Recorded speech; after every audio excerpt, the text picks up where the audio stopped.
কংগ্রেস ছাড়া বাংলাকে কেউ উন্নয়নের জায়গায় নিয়ে যেতে পারবে না। আজকের দিনে সারা পশ্চিমবঙ্গে 294টা গাছ নতুনভাবে কংগ্রেস স্থাপন করতে চলেছে। বাংলার মানুষ চাইছে কংগ্রেসকে ফিরিয়ে আনতে।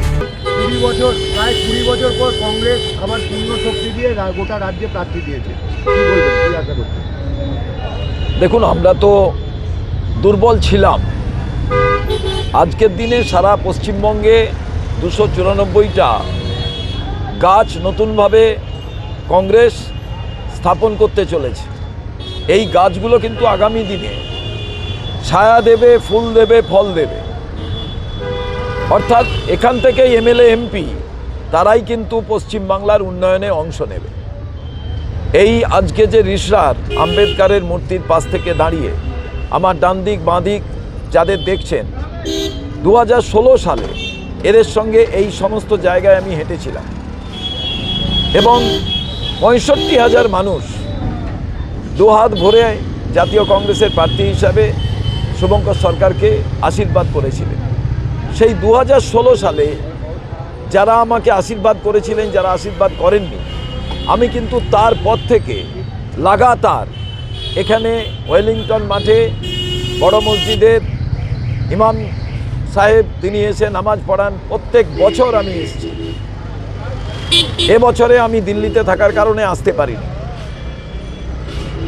আমি 2021-এ অন্য জায়গা থেকে প্রতিদ্বন্দ্বিতা করেছি, তারপরেও কিন্তু লাগাতার আমার শ্রীরামপুরের সঙ্গে যে আত্মিক সম্পর্ক, আমরা এইখানে এই ওয়েলিংটন মাঠে নামাজে অংশ নেওয়া, প্রত্যেক বছর রথযাত্রার ঐতিহাসিক মাহেশের রথে সেখানে অংশ নেওয়া, প্রার্থনায় উপস্থিত থাকা, রাধাকৃষ্ণের মন্দিরের কাছে, শ্মশান কালীর কাছে এবং প্রত্যেকটি অনুষ্ঠানে আমি শ্রীরামপুরের সঙ্গে সম্পর্ক বজায় রেখে চলেছি।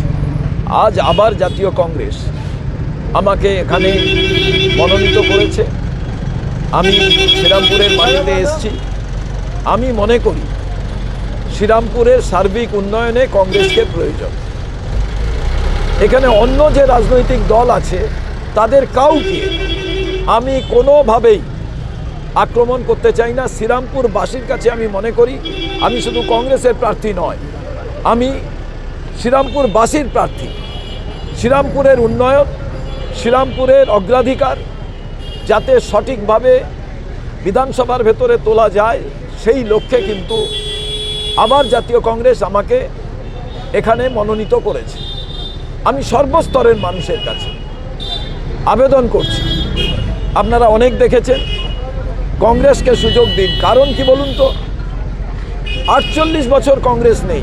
রাস্তা দিয়ে চললে নতুন ভোটাররা জিজ্ঞেস করছেন যে কংগ্রেস 48 বছর নেই, তারপরেও রাস্তায় যে নিশান, অর্থাৎ হাসপাতাল, কলেজ, স্কুল, বিশ্ববিদ্যালয়, কোনো শিল্প, সেই শিল্পটা এখন চলছে না, বন্ধ হয়ে গেছে, জুট মিল, এগুলো করেছে কে? সব হচ্ছে কংগ্রেস। সব কিন্তু কংগ্রেস, অন্য কিন্তু কেউ নয়।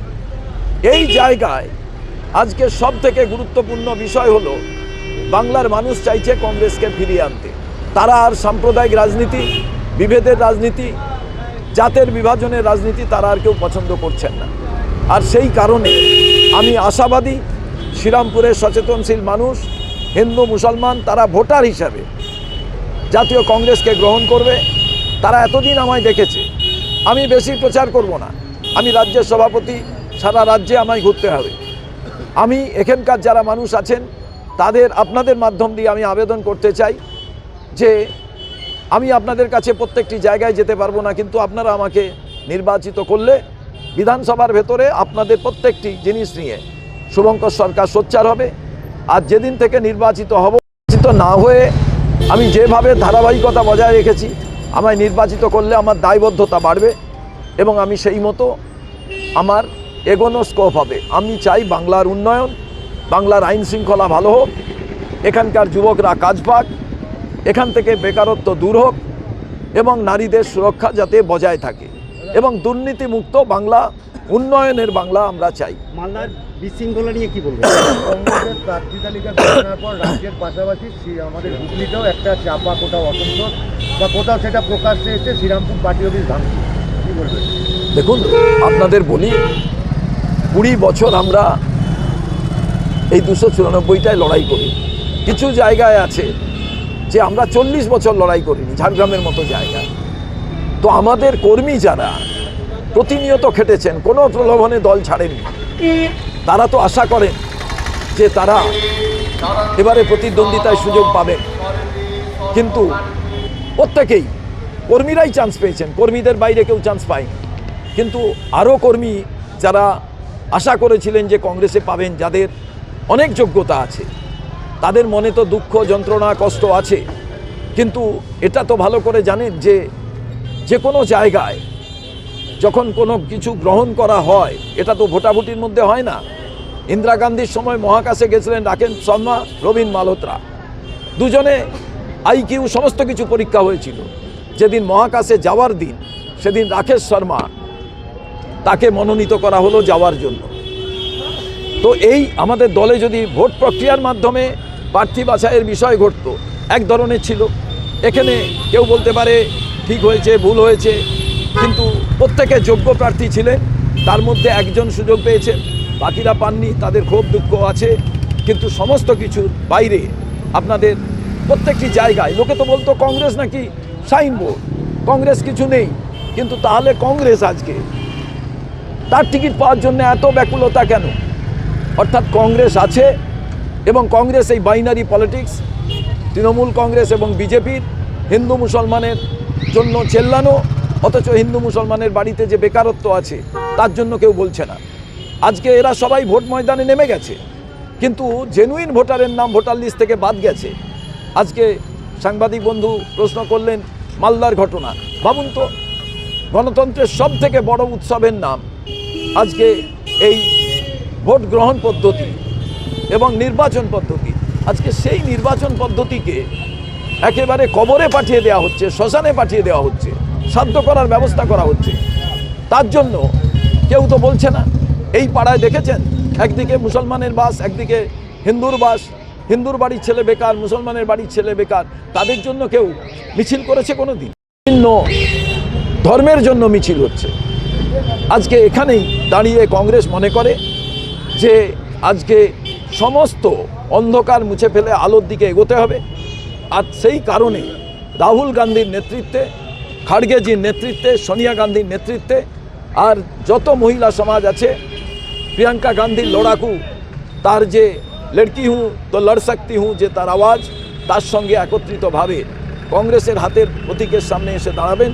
কারণ কংগ্রেস ছাড়া বাংলাকে কেউ উন্নয়নের জায়গায় নিয়ে যেতে পারবে না। দাদা, এতদিন শোনা যেত তৃণমূল বিজেপি পয়সা দিয়ে টিকিট কেনা বেচা, এখন শোনা যাচ্ছে কংগ্রেসের, কি বলবেন? কংগ্রেস তো কোথাও কিছু নেই। পয়সা দিয়ে যদি কংগ্রেসের টিকিট নিতে হয়, তাহলে তো বুঝতে হবে তৃণমূল শেষ হয়ে গেছে, বিজেপি শেষ হয়ে গেছে। তার কারণ কংগ্রেসের এত চাহিদা বেড়েছে। এখানে তো গর্ব করার উচিত যে কংগ্রেসের লোকেরা টাকা দিয়ে টিকিট নিচ্ছে। তাহলে তৃণমূল এবং বিজেপি এরা একটা বাইনারি পলিটিক্স, নিজেদের যে সমস্ত সার্ভিস প্রোভাইডার আছে তাদের লাগিয়ে দিচ্ছে। কারণ কংগ্রেসকে ভয় পাচ্ছে, কংগ্রেস নিয়ে মানুষ আলোচনা করছে, যুবকরা কংগ্রেস থেকে দাঁড়াতে চাইছে। এটা তো কোনো অন্যায় নয়। প্রার্থী তালিকা থেকে কি নতুন প্রজন্ম বাদ গেছে বলে এত ক্ষোভ? আপনারা কি দেখেছেন প্রার্থী তালিকা? 294-এর মধ্যে 134 জন 50 জনের নিচে। যুব কংগ্রেসের থেকে 17 জনকে টিকিট দেওয়া হয়েছে। যে যুব কংগ্রেসের ছেলেরা নিজেরা বলেছেন আমরা দাঁড়াতে চাই না বা কিছু, তাদের হচ্ছে কোনো জায়গায় তারা তাদের মতো পায়নি। এত অসংখ্য যুবক ছেলেরা আছেন। ছাত্র পরিষদের যিনি নেত্রী, তিনি নির্বাচনে লড়ছেন।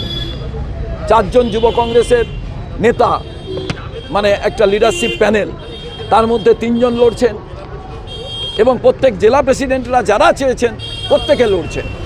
এবং মহিলা লড়ছেন 45 জন। একজনকে কালকে ভয় দেখিয়েছে, তাই ওটা 44 হয়ে যাবে। এবং আমাদের মুসলমান সমাজ থেকে 78 জন লড়ছেন, এসসি সমাজ থেকে 74 জন লড়ছেন, এবং ওবিসি সমাজ থেকে, হিন্দুদের মধ্যে থেকে 15, মুসলমানের মধ্যে থেকে আরও অনেক বেশি। এবং তার বাদে আমাদের এসটি থেকে 16 জনের জায়গায় 17 জন, রিজার্ভ ছিল 16 জন। দাদা, আপনি রাজ্য সভাপতি, প্রচারে কোনো চমক থাকবে রাহুল গান্ধী বা প্রিয়াঙ্কা গান্ধী? সময় অনুযায়ী দেখা যাক। আমি তো মনে করি আমার এলাকার কর্মীরা, এলাকার মানুষ, এরাই প্রত্যেকে রাহুল গান্ধী, এরাই প্রত্যেকে হচ্ছে প্রিয়াঙ্কা গান্ধী। কতটা সময় দিতে পারবেন এই নিজের কেন্দ্রে? দেখুন, আমি মনে করি আমাকে তো এই এলাকার মানুষ চেনেন, জানেন, এবং আমি ভরসা রাখি এলাকার মানুষকে। আচ্ছা, বড় বড় ব্যানার, হোর্ডিং সমস্ত লাগিয়ে কি হবে বলুন তো? আমি তো 2016 সালেও ব্যানার, হোর্ডিং বড় বড় কিছু করিনি। মানুষ আমাদের ভোট দিয়েছেন। আমি তো কোনো রাজনৈতিক দলের বিরুদ্ধে একটা কথা বলবো না। বাংলার মানুষকে বলবো, বাংলার উন্নয়ন চাইলে কংগ্রেস ছাড়া অন্য কোনো রাজনৈতিক দল নেই।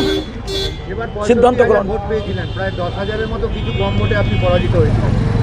আমি 9,000-এর মতো পরাজিত হয়েছিলাম, 4,500 পেলে জিততাম, 4,500 পেলে জিততাম।